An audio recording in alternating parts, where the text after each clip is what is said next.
அனைவருக்கும் வணக்கம். நாம் இந்த வீடியோவில் நவம்பர் 3rd வீக் மார்க்கெட் எப்படி இருக்கும் அப்படின்றத பற்றி தான் பார்க்க போகிறோம். நிஃப்டி 50 பார்த்திங்கன்னா ஓவராலாக ஒரு அப்ட்ரெண்ட் இருக்குது, சேஞ்ச் ஆகிருக்கு. ஸோ இந்த அப்ட்ரெண்டோட லெவல்ஸ், ரெசிஸ்டன்ஸ் என்னவா இருக்கும் அப்படின்னு பார்க்கலாம். 26,100ன்றது ஒரு major resistance zone.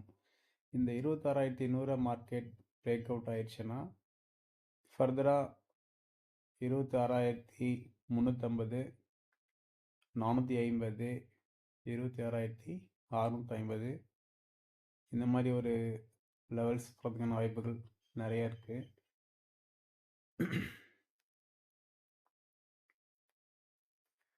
Nifty next பார்த்திங்கன்னா 27,150 வரைக்கும் ஒரு ஹை வருவதற்கான வாய்ப்புகள் இருக்குது. ஸோ அதுக்கப்புறம் எவ்வளோதுன்னு பார்க்கலாம். நம்ம வீடியோவை புதுசாக பார்க்குற நண்பர்கள் மறக்காம நம்ம சேனலை சப்ஸ்கிரைப் பண்ணிக்கோங்க அண்ட் டெலிகிராம் பேஜும் ஜாயின் பண்ணிக்கோங்க. இந்த லெவல்ஸ் யூஸ்ஃபுல்லாக இருந்தால் உங்கள் ஃப்ரெண்ட்ஸ்க்கும் ஷேர் பண்ணுங்கள். தேங்க்யூ.